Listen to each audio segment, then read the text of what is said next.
Bapak Ibu rahmati Allah. Masih ingat kan tsunami Aceh terjadi tahun berapa? 2004, tanggal 26 Desember 2004.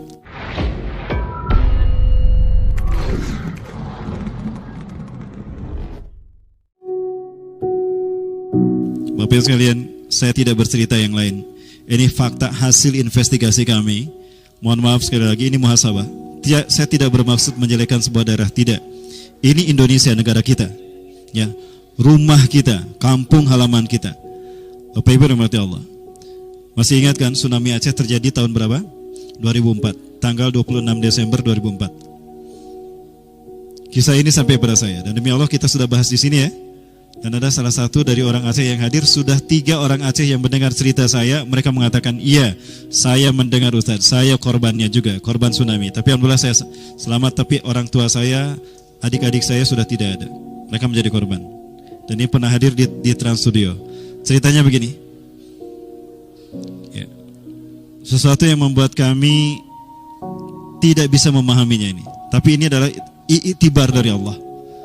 Kami menyaksikan di kota Banda Aceh bagaimana peristiwa itu, liputannya ada. Dulu kami simpan dalam satu file.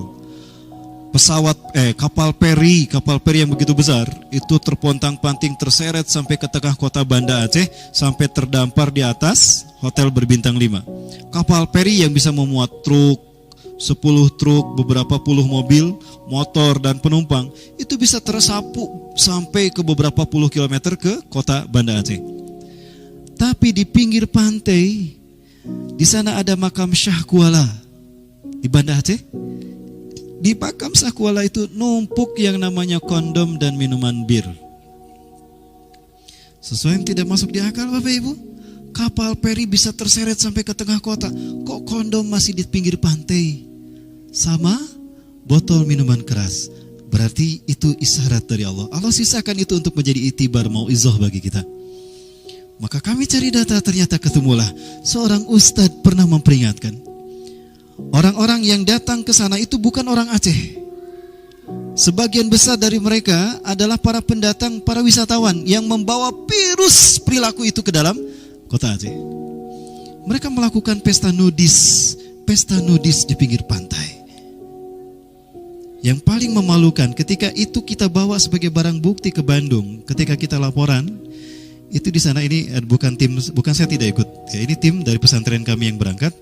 Saat itu kami difasilitasi oleh Menpora, Pak Adiaksa Daud, untuk menjadi tim relawan di Banda Aceh tahun 2004. Sampai ada satu dari tim kami menikah dengan korban di sana menjadi orang Aceh. Ya, kondomnya kami bawa. Dan kondom itu bertuliskan ini yang memalukan, Made in Banjaran. Bapak Ibu rahmati Allah, ini pelajaran buat kita. Ulama tadi mengingatkan, saya saat itu demi Allah menyaksikan mereka melakukan pesta bugil di pinggir pantai. Aku peringatkan mereka, demi Allah, kalian melakukan perbuatan keji, sangat keji, fahsyat, perbuatan yang sangat mungkar. Intahu antum, berhentilah kalian. Allah akan murka kepada bangsa ini, pada kalian. Tiba-tiba ada senjata. Diingat ke lehernya, lalu dia melihat.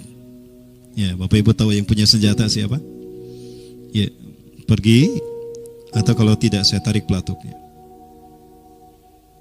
Tarik ke bawah, jar, saya nggak main-main. Ya, ditembakkan ke bawah, jedar. Akhirnya Ustadz itu pun kagetan. Ustadz itu bilang, baik, saya akan pergi, tapi jika terjadi sesuatu saya tidak bertanggung jawab. Ustadz itu pun pulang ke Yogyakarta.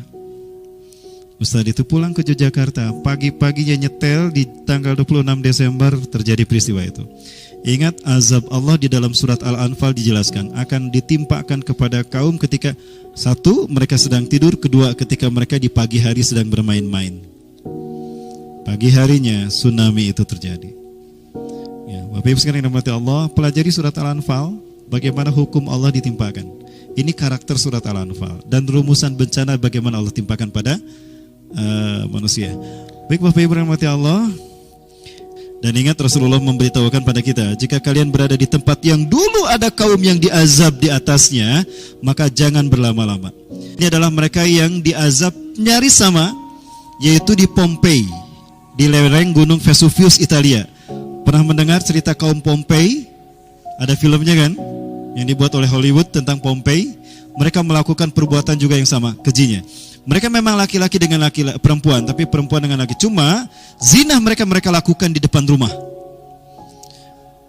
Kemuliaan satu keluarga dinilai dari keberanian mereka melakukan persetubuhan di luar rumah. Bahkan mereka membuat miniatur, tipuan, duplikasi kelamin laki-laki dan perempuan itu dipasang di depan pintu rumah mereka. Itu kaum Pompei. Saya yakin ada nabi dan rasul yang diutus ke tengah-tengah mereka. Ya.